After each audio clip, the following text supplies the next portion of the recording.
Hi hello నమస్తే welcome to విజయ మా ఊరు ఆడియో బుక్స్ ఛానల్. నేను విజయలక్ష్మిని. ఫ్రెండ్స్, నవల స్రవంతిలో భాగంగా ప్రముఖ రచయిత్రి శ్రీమతి అంగుళూరి అంజనీదేవి గారి నవల 8వ అడుగు ఆడియోగా వినిపిస్తున్నాను కదా. మరి ఈరోజు 8వ అడుగు నవల ఆడియో 3వ భాగం వినిపించబోతున్నాను. మరి ఆలస్యం చేయకుండా కథలోకి వెళ్ళిపోదాం.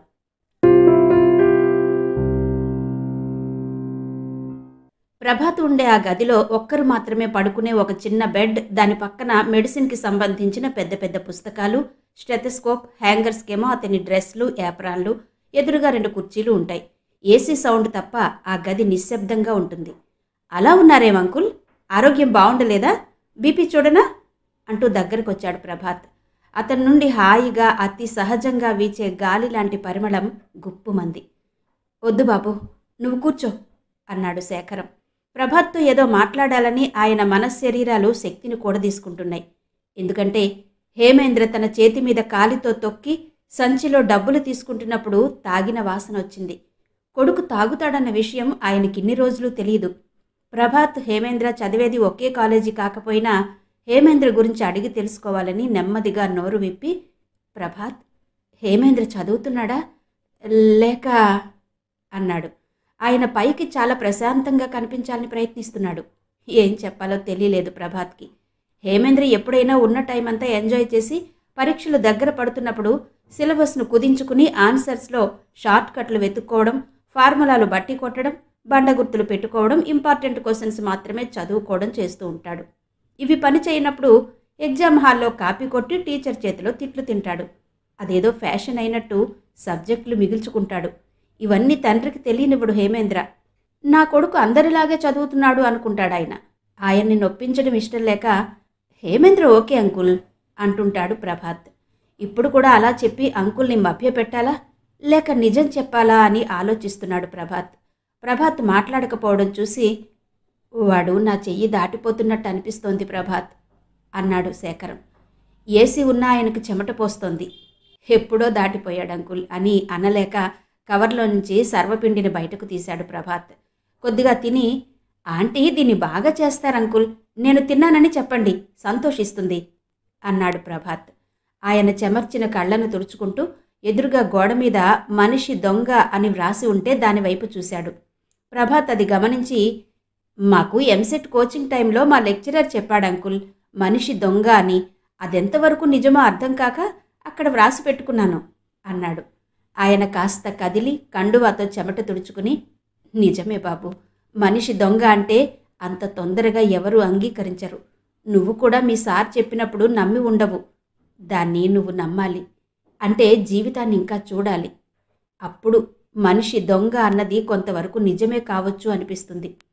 జీవితం పట్ల పూర్తి అవగాహన ఏర్పడి చాలా దూరం ప్రయాణం చేశాక అప్పుడు మనిషి నిజంగానే దొంగ అని నిర్ధారణకొస్తావు. ఇది అందరి వ్యక్తులకి వర్తిస్తుందో లేదో తెలీదు, కానీ నా అభిప్రాయం అయితే ఇదే అన్నాడు హేమేంద్రను గుర్తు చేసుకుంటూ. ఆయన మాటల్ని మనసు పెట్టి విన్నాడు ప్రభాత్. నా బస్కి టైం అయింది, నేనింక వెళ్తాను ప్రభాత్. హేమేంద్ర కనిపిస్తే 4 మంచి మాటలు చెప్పు. అంతకన్నా నువ్వు మాత్రం ఏం చేయగలవు? కర్మను బట్టే పిల్లలంటారు. తెచ్చిపెట్టుకున్న నీళ్లు మురికయ్యాయని బకెట్ను పడేయలేం కదా. నీటిని పడేసి బకెట్ని శుభ్రం చేసుకోవాలి అంటూ ఆయన లేచి వెళుతుంటే బాధగా చూశాడు ప్రశాంత్. మరుసటి రోజు కాలేజీకి వెళ్లాలని ఆటోలో కూర్చున్నారు చేతన, స్నేహిత. వావ్, ఇవాళ నువ్వు ఎంత అందంగా ఉన్నావో తెలుసా చేతన? ఒక తొట్టి నిండా పాలు, తేనె కలిపి అందులో ఒక గులాబీ పువ్వును ముంచి దాన్ని నిలువునా పైకి లేపి ఇదే చేతన అంటే నమ్మేలా ఉన్నావు అంది స్నేహిత. సరేలే, మన కాలేజీ వచ్చింది, ఆటో కూడా ఆగింది, దిగు వెళ్దాం అంటూ చేతన నవ్వి ఇద్దరూ ఆటో దిగి నడుచుకుంటూ కాలేజీ లోపలికి వెళ్లారు. అప్పుడే విద్యార్థులంతా వస్తున్నారు. హెచ్ఓడి కారు గేటు దాటి లోపలికి ప్రవేశించి ఓ చోట ఆగింది. ఆయన చుట్టూ కలియజూసి గ్లాసును కొద్దిగా కిందికి దింపి బయటకు చూశాడు.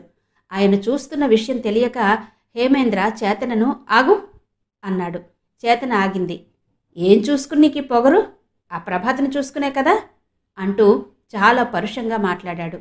హెచ్ఓడి కారు నెమ్మదిగా వచ్చి వాళ్ల పక్కన ఆగినట్టు హేమేంద్రతో పాటు చేతన కూడా చూడలేదు. హేమేంద్ర చేతనను చాలా కఠినంగా మాట్లాడుతున్నాడు. చేతన ముఖంలోకి వెచ్చటి నెత్తురు తన్నుకొచ్చినట్టయింది.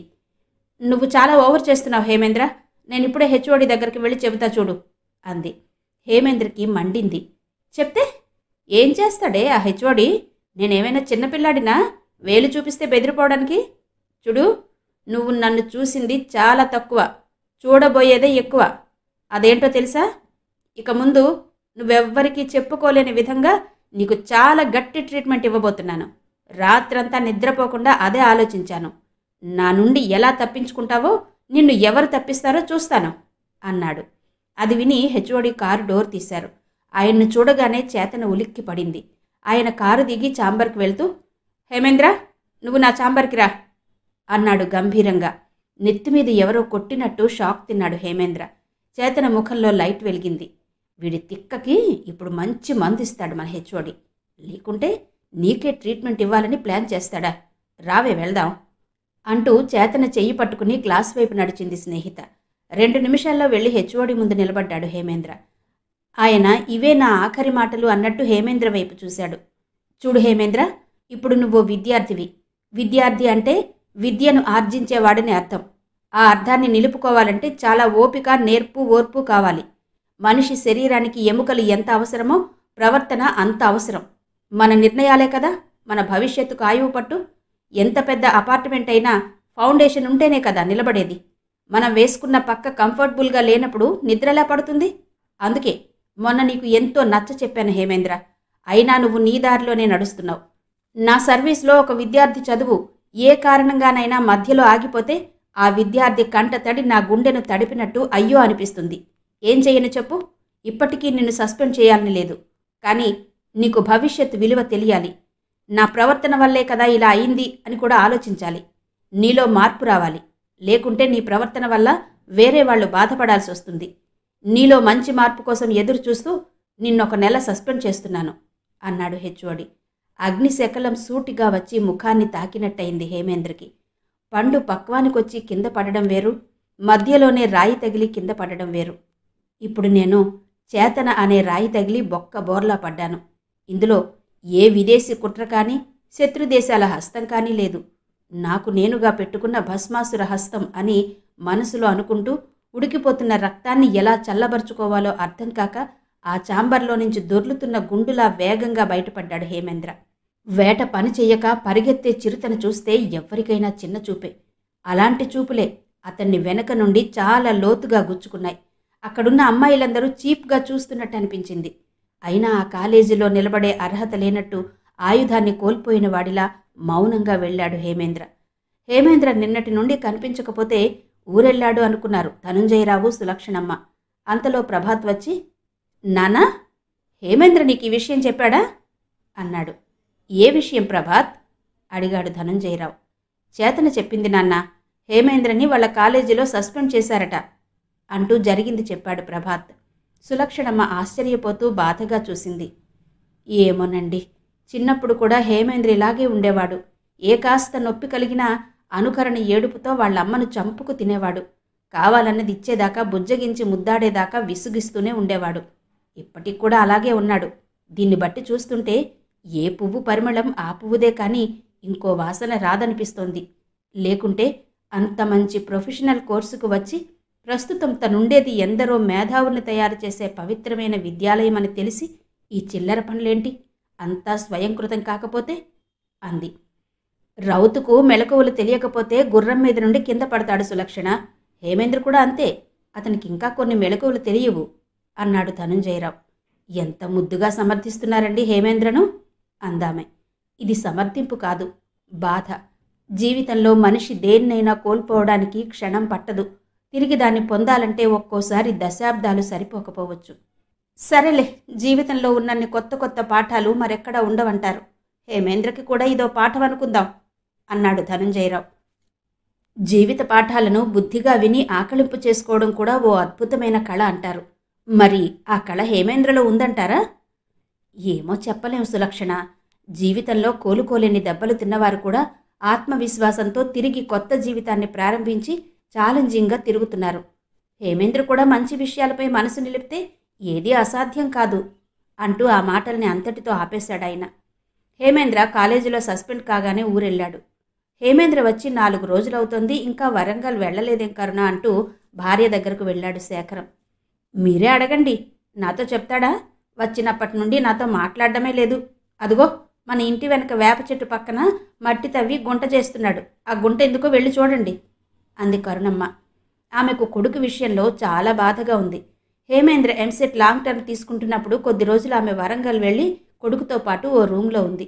కొడుకు ఎలా ఉండేవాడో దగ్గరుండి చూసింది. దేవుని ముందు కళ్ళ నీళ్లు పెట్టుకుని తన కొడుక్కి ఎంసెట్లో మంచి ర్యాంక్ రావాలని మొక్కుకుంది. పరీక్షల సమయం దగ్గర పడుతుంటే స్నేహితులు వచ్చి హేమేంద్రతో గ్రూప్ స్టడీ చేస్తూ ఒకరు టాపిక్ డిస్కస్ చేయడం, మరొకడు సినాప్సిస్ తయారు చేయడం చేస్తుంటే హేమేంద్ర అది కాకుండా ఇంకేదో చేసేవాడు.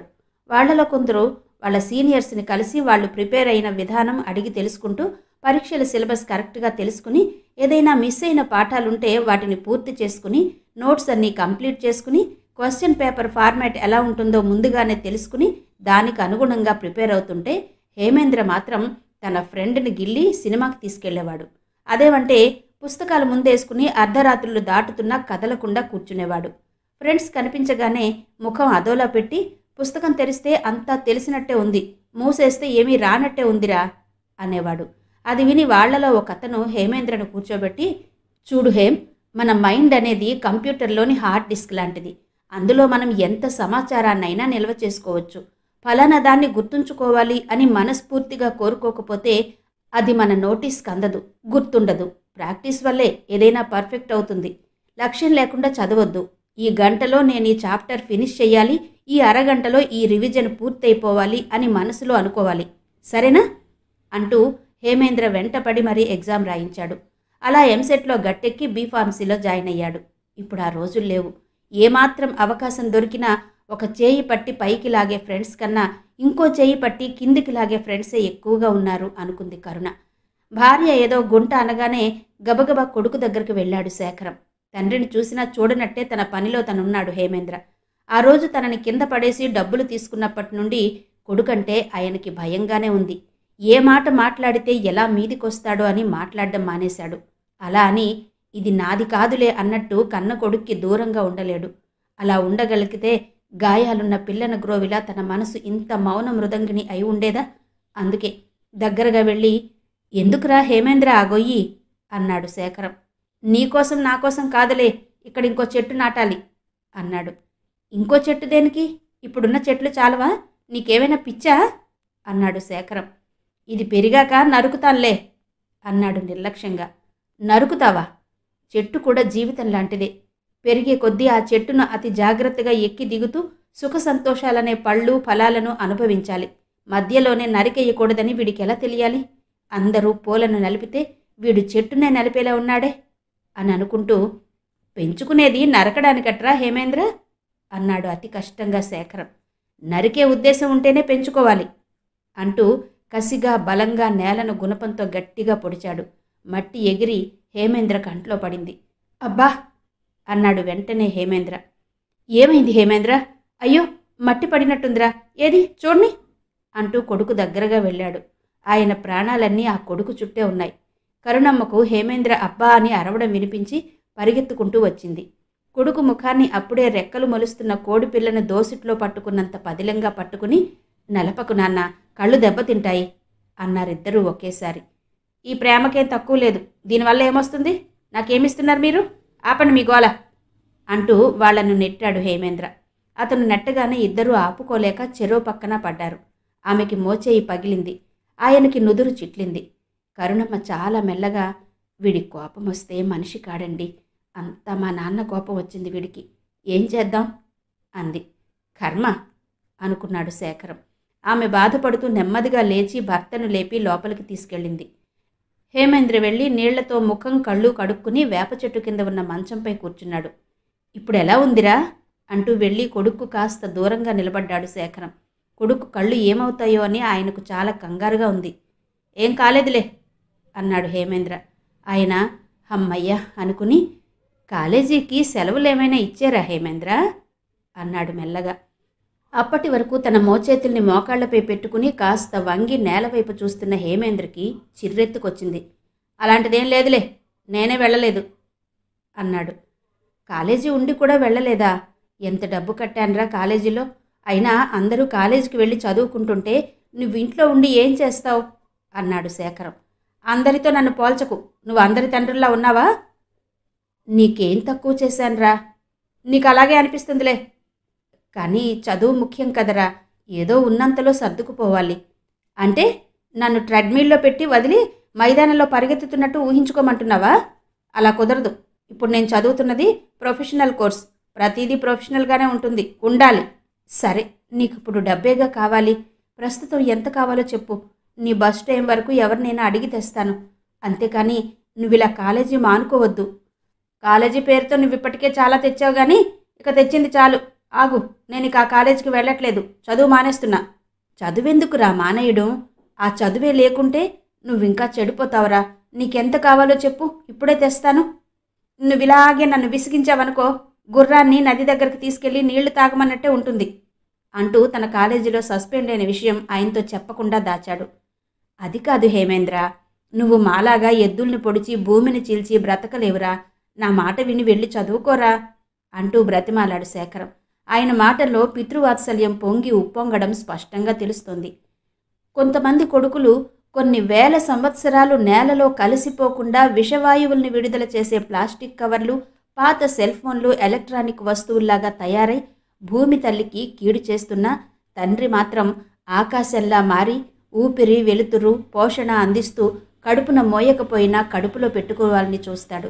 అంతేకాదు, తాను నాటుకున్న మొక్కకు నీటి ఎద్దడి రానివ్వకుండా ఎంత దూరాన్నుండైనా నీళ్లు మోసుకొచ్చి తడుపుకోవాలని చూస్తాడు. హేమేంద్ర అదేం గమనించకుండా తండ్రి వైపు అసహనంగా చూశాడు. హేమేంద్రను చూస్తుంటే అతని మానసిక స్థితి బాగాలేదని గ్రహించాడు శేఖరం. ఇప్పుడిక ఏం మాట్లాడినా హేమేంద్రలో ఉండే రాక్షసుడు బయటకొస్తాడనుకున్నాడు. అతన్ని అలాగే వదిలేసి భార్య దగ్గరికి వెళ్ళాడు. కొడుకు ఏమంటున్నాడో చెప్పాడు. ఆయన చెబుతున్నది అర్థం చేసుకుని ఆమె కూడా బాధపడింది. సరేలేండి, ఆ కాలేజీ చదువులు, ఆ బాధలు మనకేమైనా అర్థమవుతాయా? హేమేంద్ర ఎలా చెబితే అలాగే వినండి. లేకుంటే వాడు మన మీద అలిగి ఎటైనా వెళ్ళిపోగలడు. వెళ్తాడు. అలా వెళ్తే మళ్ళీ వాడిని చూడగలమా? ఏదైనా వస్తుంది పోతుంది, కానీ కొడుకు పోతే వస్తాడా? అందామె. అది కాదు కరుణ, చదువుకోకుండా వాడిలాగే ఇంట్లో ఉంటే గాలికి తిరిగి చెడిపోతాడేమోనని భయంగా ఉంది అన్నాడు. మీరు ప్రతీదీ వ్యతిరేకంగా ఆలోచించుకుని మనసు పాడు చేసుకుంటారు. ఇలాంటివి కాలానికి వదిలేసి వేచి చూడడం మంచిది అందామె. కాలానికి వదిలేస్తే కాలం ఏమైనా జీవితాన్ని తన చేతిలోకి తీసుకుని అందంగా అలంకరించి ఓ చోట కూర్చోబెడుతుందా? తన్నిని తను తన్నకుండా తంతుంది. ఓర్చుకోవాలి, ఓదార్చుకోవాలి. చేతనైతే నేర్చుకోవాలి. ఒక కుట్టే కదా ఊడిపోతే ఏమని ఊరుకుంటే కుట్లన్నీ ఊడిపోతాయి. అప్పుడు కుట్టుకోవడానికి దారం అనే సహనం ఉండకపోవచ్చు. ఒక చిన్న పగులు ఏర్పడినప్పుడే పడవను బాగు చేసుకోవాలి. ఆ పగులు పెద్దదై పడవ మునిగిపోయేదాకా పట్టించుకోకపోతే ఎలా అని అనుకుంటూ మౌనంగా ఉన్నాడు శేఖరం.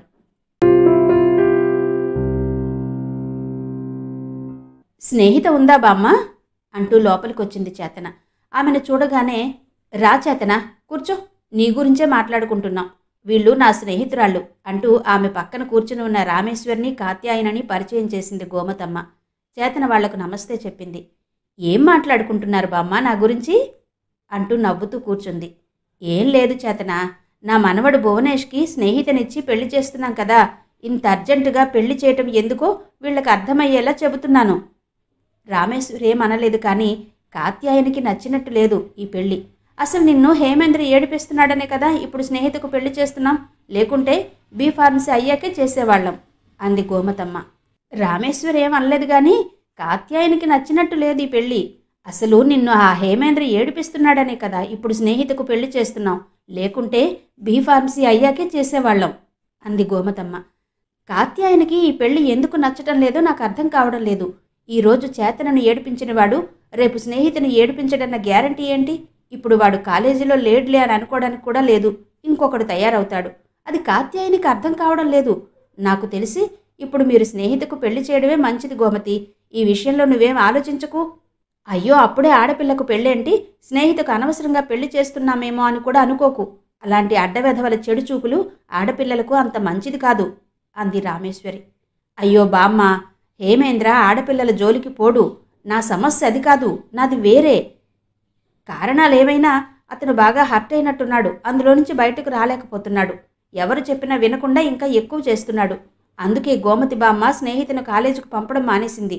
ఆ భయంతోనే పెళ్లి చేస్తున్నారు అంది చేతన. సరే, కారణమేమైనా ఇంట్లో శుభకార్యం జరగడం అనేది అన్ని విధాలా మంచిదే. కానీ ఈ పెళ్ళయ్యాక మనం ముగ్గురం ఓసారి కేదార్నాథ్ వెళ్ళాలి అంది కాత్యాయని. నేను రాను కాత్యాయని, మీ ఇద్దరూ వెళ్ళండి అంది రామేశ్వరి. నువ్వెందుకు రానంటున్నావో నాకు తెలుసులే. నిన్ను నేను నా సొంత ఖర్చులతో తీసుకెళ్తాను, సరేనా అంది కాత్యాయని. విన్నావా చేతన? తన సొంత ఖర్చులతో తీసుకెళ్తుందట. అది నేనెప్పుడు తీర్చుకోవాలి? అసలే నేనుండేది నా కొడుకింట్లో. మా కాత్యాయని చూడ్డానికి అలా అనిపించదు, కానీ ఎక్కడ గుడి ఉందంటే అక్కడికి వెళ్తుంది. భక్తి బాగుంది అంది రామేశ్వరి. అవునా బామ్మ? నేను మీ అంత కాకపోయినా అప్పుడప్పుడు గుడికి వెళ్తుంటాను. గుడిలో ఘంటానాదం, హారతి, తీర్థం, శటగోపం, ప్రసాదం లాంటివి ప్రధానంగా ఉంటాయి కదా. వీటి ప్రాధాన్యత తెలుసుకోవాలనుంది. పెద్దవారు, మీకు తెలిసే ఉంటుంది, కొంచెం చెప్తారా అంది. కాత్యాయని చాలా ఉత్సాహపడింది చెప్పడానికి. ఘంటానాదం భక్తులు దేవాలయంలోకి ప్రవేశించగానే దేవతలను ఆహ్వానించి రాక్షసులను పారద్రోలడమని ఆలయ అర్చకులు వైదికపరంగా చెప్తారు. ఎక్కడ ఘంటానాదం జరుగుతుందో అక్కడ రాక్షస గణాలు నివసించలేవట. హారతి, భగవంతుని నిజ దర్శనం హారతి వల్లనే చూడగలుగుతాం. హారతికి ఇంకా చాలా అర్థాలున్నాయి. ఇక తీర్థం, అకాల మృత్యుహరణం, సర్వవ్యాధి నివారణం, సమస్త పాప క్షయకరం అంటూ పూజారులు తీర్థం ఇస్తారు. ఇది అకాల మరణం రాకుండా కాపాడుతుంది, సర్వ రోగాలను నివారిస్తుంది, సమస్త పాపాలను కడుగుతుంది. తర్వాత శటగోపం. శఠత్వం అంటే మూర్ఖత్వమని, గోపం అంటే దాచిపెట్టడం అని కూడా ఉంది. భగవంతుడు మనిషిలో గోప్యంగా ఉన్న మూర్ఖత్వాన్ని, అహంకారాన్ని తొలగించి జ్ఞానిగా చేస్తాడని ఆధ్యాత్మిక భావన. నేను, నాది అనే భ్రమలు తొలగించడానికి శటగోపం పెడతారు. ఇకపోతే ప్రసాదం. మనం నివేదన చేసిన దానిని దేవుడు స్వీకరించి దాని మీద ప్రసాద గుణం అంటే కరుణను కలిపి మనకు ప్రసాదంగా ఇస్తాడు. దాన్ని మనం తీసుకుంటూ ఈ దేహానికి భౌతికంగా కావలసిన ఆహారం అందచేస్తున్నట్టు భావించాలి. కళ్ళకద్దుకుని మరీ స్వీకరించాలి. అంత ప్రాధాన్యత ఉంది వీటికి అంది కాత్యాయని. చాలా రోజులుగా తెలుసుకోవాలనుకున్నది తెలిసినట్టు సంతోషపడింది చేతన. ఇంతకీ నువ్వు ఎక్కువగా ఏ గుడికి వెళ్తుంటావు చేతన అడిగింది కాత్యాయని. మా వాగ్దేవి కాలేజీలో ఉండే సరస్వతి గుడికి వెళ్తుంటాను బామ్మ. సరస్వతీదేవి విద్యకు, మేధస్సుకు, వాక్కుకు, లిపికి, బుద్ధికి, వాక్పటుత్వానికి, వాక్చాతుర్యానికి, సంగీత సాహిత్యాది సకల కళలకు అధిష్టాన దేవత అని మా దేవేందర్ రెడ్డి సార్ చెబుతుంటారు. చదువే ముఖ్యమని భావించే మాలాంటి వాళ్లకు ఆమె దయ చాలా అవసరం కదా అంది చేతన. చదువు పట్ల చేతనకున్న ఆసక్తిని గ్రహించిందామె. నేను కూడా చదువు ముఖ్యమని ఎంత చెప్పినా వినకుండా స్నేహితును తన మనమడు భువనేష్కిచ్చి పెళ్లి చేయబోతోంది మా గోమతి. భువనేష్కి మంచి జాబ్ ఉంది, పద్ధతైన కుటుంబమే. కానీ చదువు కూడా అని కాత్యాయని అంటుంటే అక్కడికి వచ్చింది స్నేహిత. కాత్యాయని బామ్మకి ఎప్పుడూ నా అధ్యాసే, నువ్వు రావే నా గదిలోకి వెళ్దాం అంటూ స్నేహిత చేతనను తన గదిలోకి లాక్కెళ్ళింది. గదిలోకి వెళ్ళగానే తన పెళ్లికి కొన్న చీరలు, నగలు చేతనకు చూపించింది. అవన్నీ చాలా కాస్ట్లీగా, అందంగా అనిపించాయి చేతనికి. పెళ్లి అనుకున్నప్పటి నుంచి కాలేజీకి వెళ్ళట్లేదు స్నేహిత. ఓసారి వచ్చి నా పెళ్లి బట్టలు చూసి వెళ్ళవే అని స్నేహిత కాల్ చేస్తే వచ్చింది చేతన. చంద్రహారం చాలా లేటెస్ట్గా అనిపిస్తుంటే చేతన దాన్ని తన చేతుల్లోకి తీసుకుంది. ఇవాళ కాలేజీ సంగతులేంటి చేతన అడిగింది స్నేహిత. ఏముంది, మన college director Devender Reddy sir వచ్చి మోటివేషన్ క్లాస్ ఇచ్చారు. ఆ క్లాస్ మొత్తం చాలా యూస్ఫుల్గా అనిపించింది నాకు. ఆయన మాటలు నన్ను బాగా ఇంప్రెస్ చేశాయి. మన ప్రోగ్రెస్లోనే మన ఆనందం ఉందన్నారు. 4th ఇయర్ తర్వాత బయటికెళ్ళి ఏం చెయ్యాలి అనే దాని గురించి చెప్పారు. అలాగే జాబ్స్ ఎలా సాధించాలి, గేట్ ఎగ్జామ్స్కి ఎలా ప్రిపేర్ అవ్వాలి, ఎలా రాయాలి అనే విషయాల మీద క్షుణ్ణంగా చెప్పారు. ఆయన మాటలు విన్నాక నేను అనుకున్న దానికన్నా ఇంకా ఎక్కువ అచీవ్మెంట్స్ని రీచ్ అవ్వాలనిపించింది అంది చేతన. అంతలో చేతన మొబైల్ రింగ్ అయింది. స్క్రీన్ మీద ప్రభాత్ పేరు కనిపించింది. స్నేహ, ప్రభాత్ కాల్ చేస్తున్నాడు, మాట్లాడి ఇప్పుడే వస్తాను అంటూ ఫోన్ పట్టుకుని పక్కకి వెళ్ళింది చేతన. ఇంతవరకు ప్రముఖ రచయిత్రి శ్రీమతి అంగులూరి అంజనీదేవి గారి 8వ అడుగు నవల ఆడియో 3వ భాగం విన్నారు కదా. మిగిలిన కథ తర్వాతి భాగాల్లో వినిపిస్తాను. అంతవరకు సెలవా మరి. నమస్తే.